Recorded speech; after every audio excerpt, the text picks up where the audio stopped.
Welcome to Nevada Newsmakers. On the program today, Dean Heller has some competition in a Republican primary for CD2. Our guest today is that competitor, James Smack. This is Nevada Newsmakers with host Sam Shad, a no-holds-barred political forum. Now, from the Nevada Newsmakers broadcast headquarters, here is Sam Shad. And we welcome to the program James Smack. He is a Republican candidate for Congress in Nevada Congressional District 2, which means you are taking on Dean Heller as the incumbent. Okay, Mr. Smack, may I call you Jim? James, please. James, okay.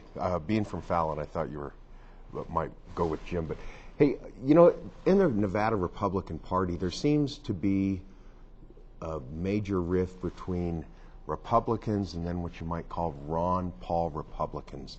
And you are one of the Ron Paul Republicans. Mm-hmm. What does this do to the ability to get Republican politicians elected if there's a rift between the Republican Party? Well, I see a little bit of the rift, but I don't necessarily believe that it is something that we can't overcome at the end of the day. I think that the constitutional Republicans, or the Ron Paul Republicans as you refer to, have a message, and the message is that we need to get back to the Constitution when we are governing. We need to get back to the Constitution when we are looking at bills in Congress. We need to get back to the Constitution as far as all of our federal government intrusion at this point in time. And what we're looking at as the mainstream Republican Party is that they're starting to get away from that a little bit. They're starting to become a little bit more like their Democrat counterparts, to be honest. And the message we're trying to bring is we need to bring the Republican Party back to the true Republicans, back to the Reagan conservatives. So and Goldwater Republicans. And Goldwater Republicans as well.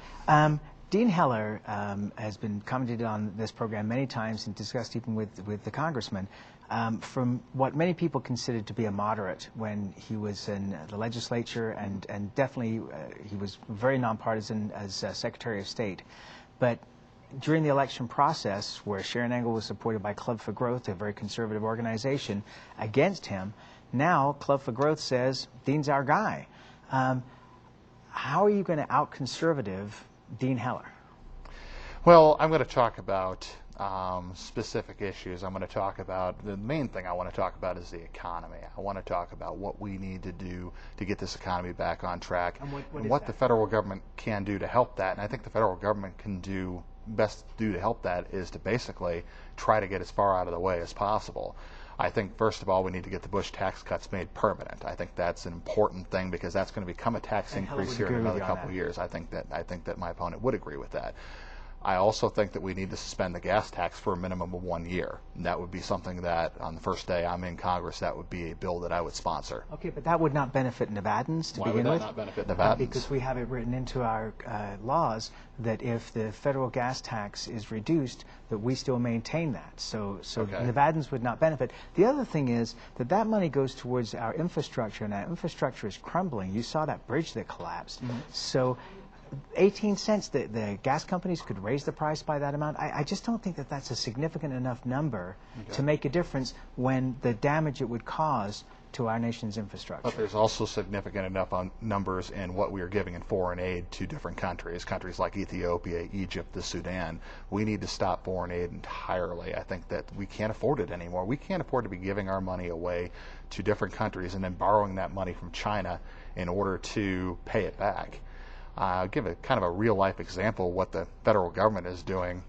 Say my Chevy car that I've had for several years, it has 160,000 miles on it, decides I put the key in the ignition tomorrow and it breaks down. It's just done.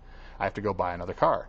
I have to find somewhere in my budget to make that car payment, since I haven't made a car payment in a couple years. Say that car payment's $300 a month. If I'm the federal government, the way I'm paying for that $300 is I'm either A, putting it on my credit card and basically continuing to accumulate debt like the federal government is doing with the federal deficit, or B, I'm printing $300 and sending it to that car payment company every month. But we're not talking about $300 when we're talking about the federal government. We're talking about $300 million or $600 million.